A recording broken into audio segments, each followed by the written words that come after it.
A continuación, en nuestro canal Hablemos de Trabajo Social, tendremos al sociólogo Juan Rojas Palma, quien nos dará la visión sociológica de dos respetables teóricos como lo son Jean-Pierre Bourdieu y Michel Foucault. La Escuela de Frankfurt es una escuela que está situada entre guerras, entre 1914 y 1945. Ahí están los teóricos más importantes de la escuela sociológica, sociológica contemporánea. Entonces, dentro de eso vamos a ver, por lo menos en esta sesión, dos autores. El primer autor, Pierre Bourdieu, y un segundo autor, vamos a abordar de los conceptos más clásicos a Michel Foucault. Estos dos teóricos son de primera línea, ¿sí? De primera línea, son teóricos de la vanguardia francesa. Si bien es cierto, no participaron en la primavera de Praga de 1968, pero sí tienen una repercusión importante dentro del estudiantado francés. Y eso posteriormente se riega al mundo completo. ¿Qué es lo que se estaba peleando? Se estaba peleando la renovación de algunos catedráticos que ya estaban algo añejos en conceptos sociales y sociológicos. Así se configura un nuevo sujeto histórico. Y ese sujeto histórico fue, a diferencia del marxismo clásico, que son los trabajadores, acá se configura un nuevo sujeto histórico, que son los estudiantes. ¿Sí? A esta escuela también se le conoce como neomarxismo, ¿sí? El neomarxismo, el marxismo nuevo, ¿sí? También se genera un elemento nuevo en tanto que los estudiantes juegan un rol de cambio, y lograron los cambios, ¿sí? Lograron los cambios.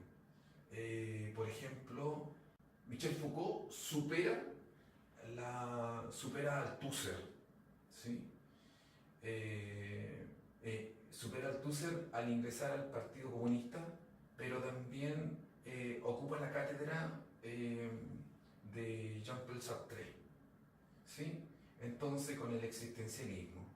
Entonces, son autores de mucho renombre, ¿sí? A nivel internacional, con mucho prestigio. Se estudia en las más notables universidades e institutos centros de estudio. Podríamos ver a grandes rasgos algunos conceptos de Pierre Bourdieu.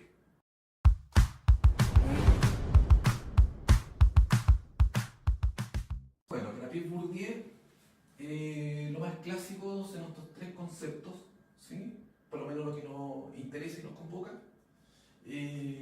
Vamos a hablar de hábitus, campo y violencia simbólica. Si bien es cierto, desde el punto de vista Foucaultiano, se ha generado para la mejor comprensión, se ha generado una arqueología del saber, o sea, el concepto se ha descompactado, pero podemos analizarlo uno a uno y posteriormente esto actúa como un solo concepto, ideológico. Entonces, si nosotros decimos hábitus, estamos hablando que hay una superación de este concepto objetivo-subjetivo que es de Weber y Durkheim, ¿sí? Está proponiendo Bourdieu la conceptualización marxista, la intersubjetividad. Entonces, cuando está hablando de esta intersubjetividad, está hablando precisamente esta condición de reflexión, de polifonía, como dice Matus. Está hablando esta concepción de encuentro y desencuentro, de oír al otro, ¿sí? De oír al otro, de encontrarse en el otro. La otredad es lo que nos está convocando. La otredad es el nosotros mismos. Entonces, cuando nosotros estamos hablando del hábitus, lo estamos situando nuevamente en nuestra conciencia, en nuestra mente. Está por debajo de la conciencia. Eso no quiere decir que sea algo inconsciente, ¿sí? Pero sí, el hábitus es coercitivo. Nos manda, nos dirige. Va a ir generando un cierto, entre comillas, hábito, ¿sí? Un hábito que se puede modificar y también que es transferible. Recuerden el hábitus. Cuando nosotros nos independizamos de nuestras casas, nos preguntamos algunas cosas que nunca nos hemos preguntado cuando vivimos en nuestra casa materna. ¿Con qué jabón lava la ropa la mamá? Y ahí está el hábitus, ¿sí? ¿Con qué detergente lava? ¿Cuál es la marca de fideo que comen? ¿O cómo hizo los porotos? ¿Cómo hizo la comida? ¿Cómo se plancha? ¿Sí? Eso se lo preguntamos a la mamá o al papá o quien haga esa función en la casa. Ahí hay un hábitus, ¿sí? Ahí hay un hábitus, es transferible. Nosotros seguramente se lo vamos a transferir a nuestros hijos. No les quepa la menor duda. ¿Se puede modificar? Sí se puede modificar. ¿Sí? Se puede modificar. Pero ahí está el hábitus, ¿sí? Funciona desde nuestra condición cerebral hacia afuera, ¿sí? El campo, Bourdieu dice que es el campo de batalla. Aquí donde se disputa todo, ¿sí? El campo de batalla, el campo de la economía, que también es de batalla, el campo político, el campo cultural, que nos va a ir generando una cierta disputa, ¿sí? El hábitus funciona en forma bidireccional con el campo, ¿sí? Se podría decir desde el lenguaje que el hábitus es el texto y el campo el contexto, ¿sí? En el contexto donde se genera la sociedad misma, donde se genera la competencia, la salvaje competencia, el individualismo, ¿sí? Estos campos se van a generar en capitales, ¿sí? Lo valioso del campo, ¿sí? Nosotros vamos a generar un buen campo o un no buen campo de acuerdo a nuestras condiciones, ¿sí? A nuestras condiciones cognitivas, a nuestros hábitos, a nuestras disciplinas, ¿sí? Y así se constituye un tercer concepto que parece interesante, que es violencia simbólica, que es la sutileza, ¿sí? La sutileza de la violencia, ¿sí? Ya no se estila a esta altura, 1945, la violencia. Esa es una crítica al proceso nazi 1945, ¿sí? Esto funciona como un todo, ¿sí? El hábitus es muy fino, ¿sí? Los campos son muy despiadados y con mucha competencia, el campo deportivo, el campo estudiantil, el campo académico, el campo laboral. La violencia simbólica se traduce en una violencia fina, en una violencia que se va a ir, que basta una mirada, que basta una puerta, un portazo. La violencia simbólica va a generar este nuevo hombre, esta nueva mujer que se está constituyendo, pero no como una situación, Bourdieu lo dice, especialmente en el libro Dominación Masculina, no como una situación de controversia o como lo expone Weber en el encapsulamiento del hombre, sino que Bourdieu va a establecer y a demandar y a mostrar lo que tiene que hacer el hombre moderno contemporáneo, la mujer moderna contemporánea, en poder levantar y emanciparse de esta violencia simbólica, ¿sí? De estos hábitos que pueden ser en algunos casos positivos y en otros casos negativos. Cuando el profesor envía un correo o cuando hay un solo libro en biblioteca, ¿sí? Se lo lleva y no lo entrega o borran el correo por una competencia que es desleal. Además, genera una violencia sutil. Yo quiero ser el hombre, yo quiero ser la persona que tenga la mejor nota, porque tengo el único libro de la universidad. Por eso en algunas universidades, algunos institutos, educación superior, hay libros solamente de consulta. El estudiante no lo puede sacar para precisamente romper este tipo de tres conceptos que nos está generando Bourdieu para el análisis y obviamente para generar esta ansiada emancipación del hombre, ¿sí? Del hombre y la mujer.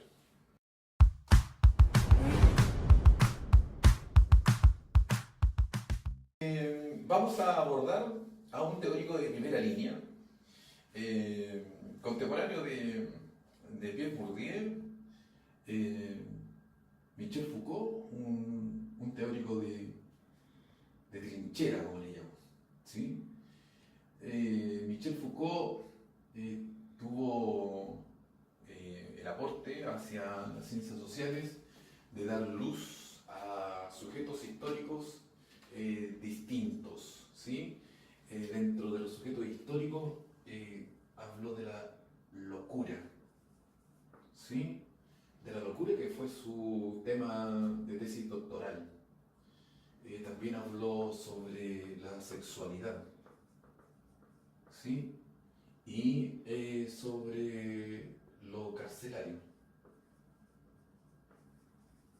Tres temas súper interesantes, especialmente porque lingüísticamente Michel Foucault rompe los esquemas del estructuralismo lingüístico y genera todo un proceso que encarna el giro lingüístico, ¿sí? Cuando nosotros vemos a estos sujetos actuar en la sociedad, se invisibiliza.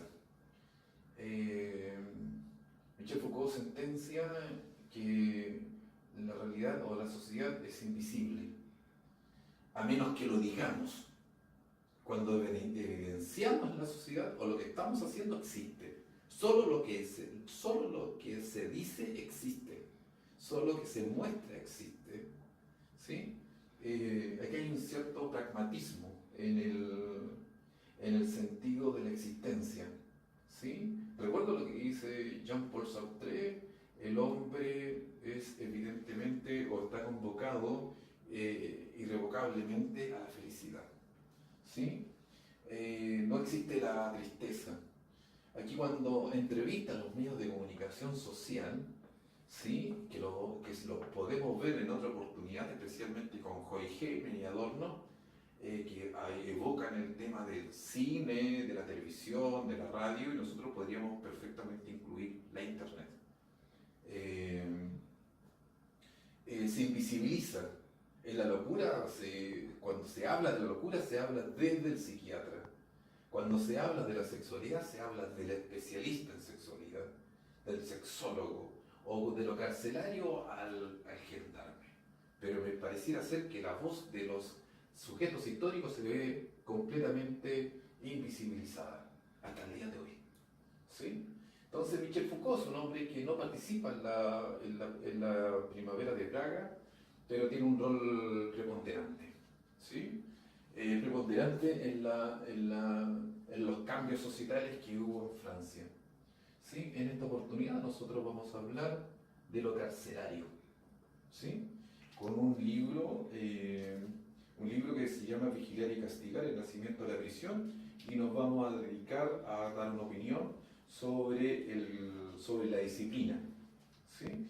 La disciplina y los cuerpos dóciles. En cuerpos dóciles, ¿sí? En cuerpos dóciles está el soldado, ¿sí? El soldado. Michel Foucault dice que el soldado se le reconoce por su estampa desde lejos, ¿sí? Su fuerza, su ánimo, ¿sí? Se ha hecho todo un trabajo con el soldado, ¿sí? Desde el paso ganso, en donde está en directa relación con el hipotálamo, el cerebelo, y cada golpe que al marchar está afectando directamente al cerebelo, en lo cual disminuye la capacidad de la reflexión. El soldado se ha convertido en el prototipo de la fábrica, ¿sí? Se está reproduciendo, y podemos evocar nuestro compatriota Maturana con la autopoiesis y con Luhmann en una máquina autopoyética. Aquí se están generando un hombre ordenado, un hombre que ha generado un cierto automatismo en los hábitos. ¿Sí? Recuerden en un desfile, cuando ponen la bayoneta, un solo sonido a 200 hombres. 23, 25, esa figura entre el que dirige y el dirigido. 300 hombres que son uno. Ahí está el hábito, ahí está el soldado. ¿Sí? Lo que está diciendo Michel Foucault, que en suma, ese aire de soldado ha expulsado al campesino. Podríamos decirlo desde Weber, se ha expulsado al laico, un laico relajado, que no ha trabajado con ahínco. Estamos tratando de obtener a un ciudadano con hábito. ¿Sí?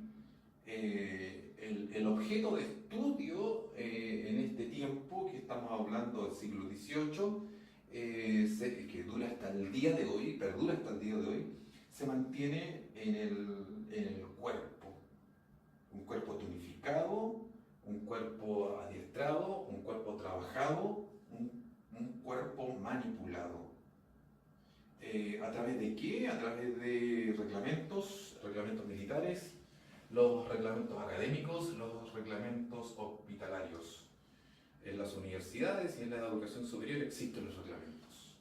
Siéntese aquí, siéntese allá, párese, vuelva, no copie, utilice APAS, hay toda una nomenclatura.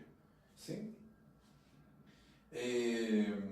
Lo que se está tratando de hacer con este soldado es que exista una cierta economía en los movimientos.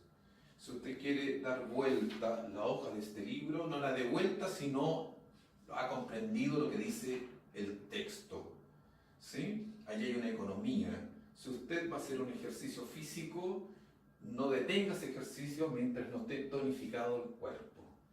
Eso se le va a llamar una cierta docilidad y utilidad. A eso se le puede denominar disciplina. Claro, son algunas formas de dominación. En el fondo, lo que se está haciendo, el maestro, el oficial, el profesor, el médico, el gendarme, es la apropiación del cuerpo. Es la apropiación del cuerpo de una forma poco costosa y poco violenta, pero que los efectos son muy útiles. Un hombre con baja voluntad. Un hombre que va a obedecer a su amo. El doctor, cuando vamos a una cita médica, nos dice, sáquese la ropa y nosotros nos desvestimos. ¿Sí? El oficial le dice al suboficial, salúdeme en forma enérgica, y se hace en forma enérgica. ¿Sí? Esto no es algo singular ni del amo, ni del oficial, ni del médico, ni del profesor. No es un capricho. ¿Sí? Sino que un estilo de ascetismo laico que está vinculado a un estilo monástico. Ese estilo monástico va a generar una cierta forma, un arte del cuerpo, una disciplina. Esa disciplina va a estar aumentando las habilidades, esas habilidades que van a configurar un vínculo útil y obediente. Michel Foucault determina lo que hemos diseñado o hablado y compartido como la mecánica del poder. ¿Sí? La mecánica del poder va a estar hablando de estos cuerpos dóciles, que la disciplina aumenta la fuerza del cuerpo con una utilidad económica. Hay una obediencia política. En una palabra, hay actitudes, hay capacidad, todo entre comillas. Entendiéndose economía como el movimiento, la fuerza, ¿sí? El músculo que se mueve. Esa actitud va a aumentar o va a disminuir de acuerdo a la dominación, si se aumenta o se disminuye. Esta nueva invención que está ejercitándose sobre el cuerpo de los individuos, desde la gente, y se va a entender como un nuevo descubrimiento. Hay una frecuencia de origen, hay un dominio en la aplicación, hay una cierta militarización de la sociedad, ¿sí? Una militarización de los talleres, de la fábrica. Si uno se pone a pensar en una estructura de la fábrica, existe el jefe de fábrica, los supervisores, los capataces y los obreros. Si uno lo llevara al ambiente académico o militar, estaría en lo académico, estaría el doctor, estaría el magíster, licenciado y cualquier otro profesional que no tenga esos grados. Allí hay grados, se llaman grados. En la fábrica estaría el jefe de fábrica, el supervisor, capataces y los obreros. Es jerarquizado, ¿sí? Claro, mire cómo se ha constituido el cuerpo de bomberos a través de compañías y a través de grados. Está el comandante, está el teniente, están los bomberos y está el bombero voluntario.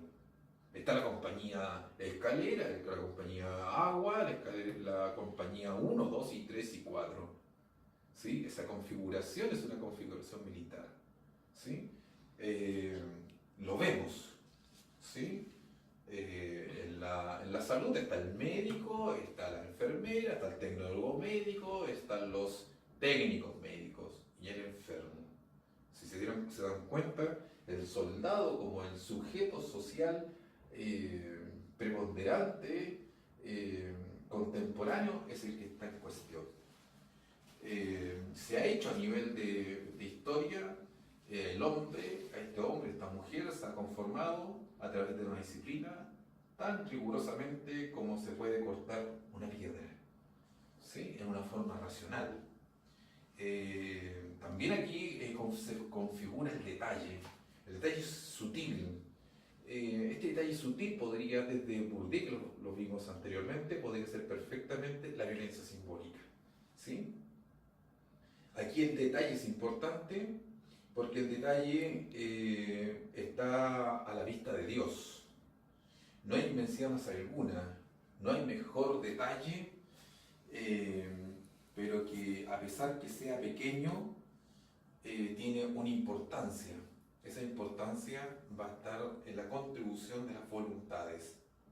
Es el hombre detallado, el hombre disciplinado, el hombre que ningún detalle es indiferente. Mire lo que estoy diciendo, ningún detalle es indiferente. ¿Sí? El cómo habla, cómo se viste, cómo actúa, cómo se despide, cómo cuando saluda. Ningún detalle es al azar. Y ahí está la configuración de lo cotidiano y la disciplina de lo minúsculo. ¿Sí? La disciplina de lo minúsculo. ¿Sí? El botón bien abrochado, la camisa planchada, detalles.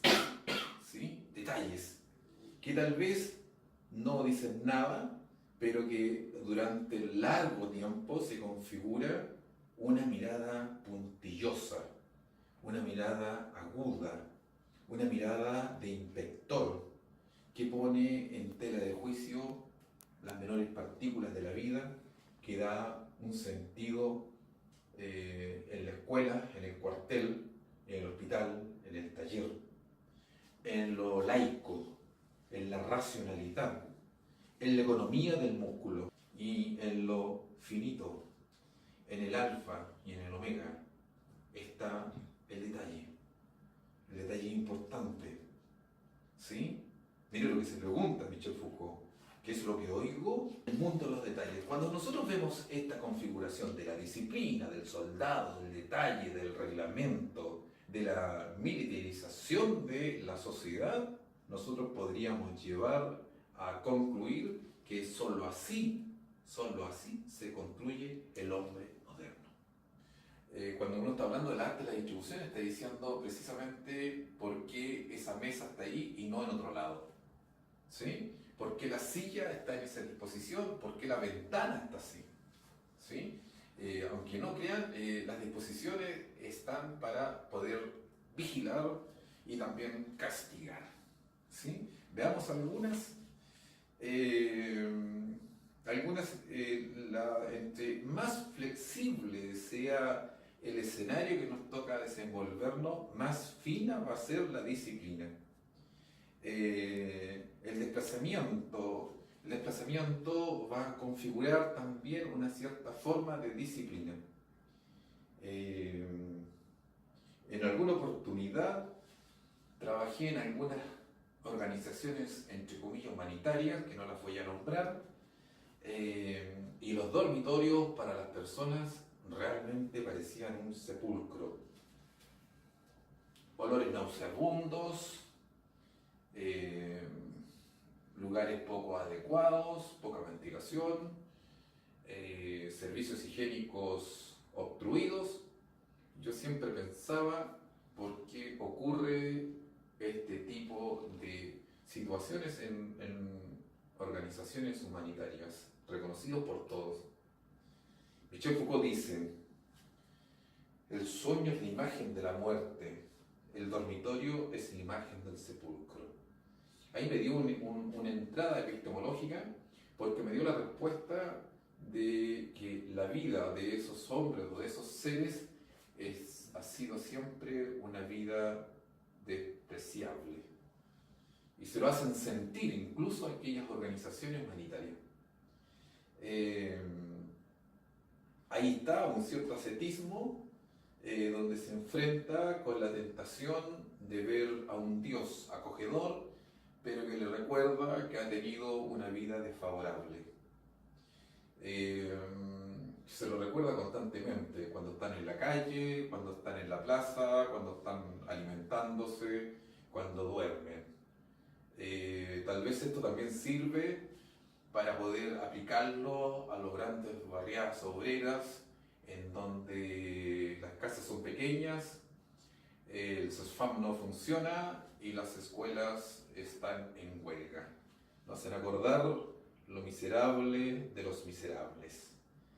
El funcionamiento de los desplazamientos, cuando uno se desplaza, cuando uno genera el camino, el pasillo, ¿sí? El recoveco de un espacio, está en directa relación con la aplicación de la vigilancia individual como también global o general. Es la presencia del profesor, del médico, del amo, del empresario, que ejerce todo su poder sobre el estudiante, sobre el enfermo, sobre el obrero, sobre el ciudadano. Y esa fuerza de disciplina lo ejerce con habilidad y rapidez. Una de las razones por que el trabajo está dividido, una de las razones no solamente en la técnica, para mejor sacar un mejor provecho de rendimiento del músculo o de la mente, sino que también se articula como una medida de opresión.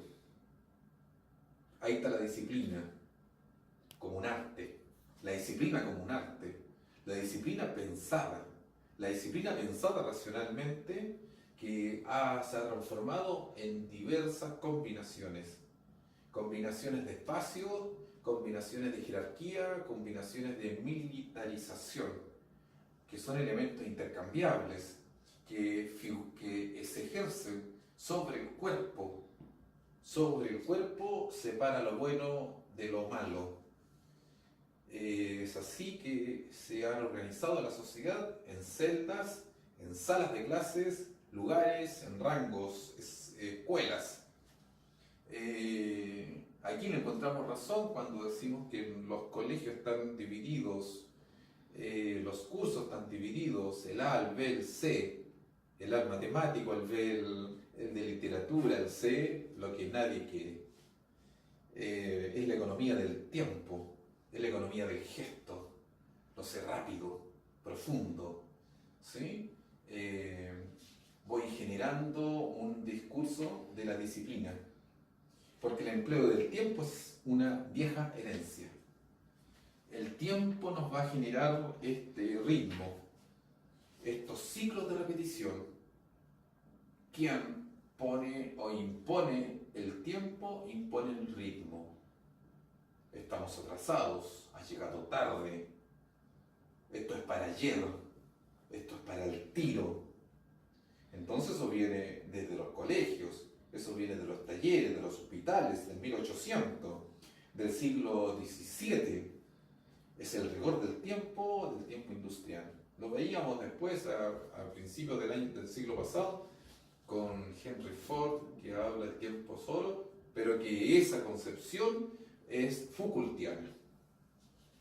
Es la disciplina militar, ¿sí? Es la fábrica, es el convento, es la escuela, es la disciplina misma, son los especialistas, los técnicos ponen el ritmo a las actividades. El tiempo empleado tiene que ser de calidad. La presión de los vigilantes, la supresión de lo que lo puede distraer o perturbar. No puede haber nada ni nadie puede perturbar el tiempo empleado. Ese tiempo empleado se va a realizar y se va a internalizar como un hábito hasta las costumbres, hasta que el ser humano se acostumbre. Y se van a elaborar programas para apropiarse del acto y controlar el desarrollo y sus fases. El cuerpo bien disciplinado es un contexto con el menor gesto. El cuerpo disciplinado, con el menos gesto posible, adquiere la mayor productividad. Desde 1828, el maestro ha hecho a los escolares las diferentes posturas para escribir, cómo se siente, cómo se debe de sentar, cómo se debe de corregir, ya sea por una señal, por una seña o por otro modo. Ahí nosotros podemos entender por qué cuando nosotros éramos niños nos hacían formar y no nos podíamos sentar hasta cuando el profesor lo ordenara. Y cada vez que entraba un profesor, el director, nos parábamos y nos saludábamos casi automáticamente, con un tonito que aún no recuerdo. Buenos días, profesor. Y al pobre de aquel que se sentara porque lo hacían parar. Entonces me parece que ahí hay una articulación entre el cuerpo y el objeto. El cuerpo y la silla podrían decirse. ¿Sí? El principio de ser ocioso no existe, está prohibido. No podemos tener ningún tiempo ocioso. No podemos perder el tiempo. El tiempo está dedicado a Dios. Y el tiempo es pagado por los hombres. Esto significa que el uso menor es una fracción, está fuera de lo inagotable. El concepto de recluta, el concepto de niño, el concepto de soldado está vinculado a las más tiernas edades.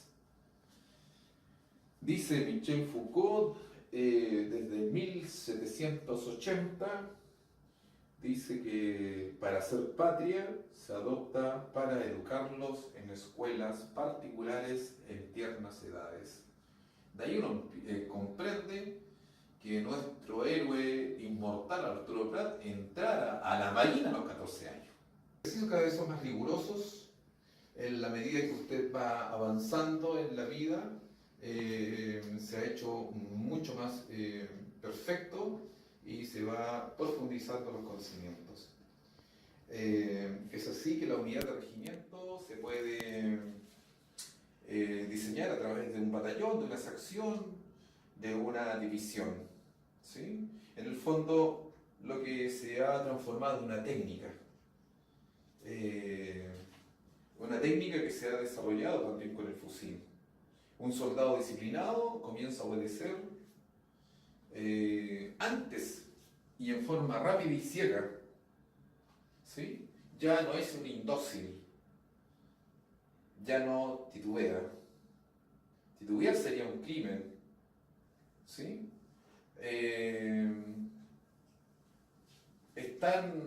En la disciplina del soldado, o bien del estudiante, o del enfermo, o del preso, no será interrumpida por ninguna señal, ni una campana, ni una palmada, ni un gesto, ni una simple mirada.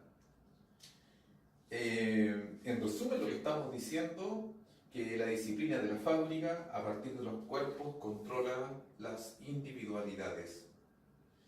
Es un problema que se dispone sobre la táctica y el cuerpo. El ejercicio de la disciplina se supone un dispositivo que va a coaccionar, incluso con la mirada.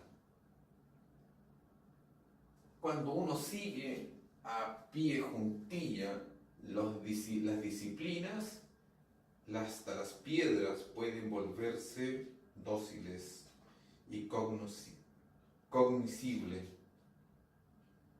Mire lo que está diciendo esto.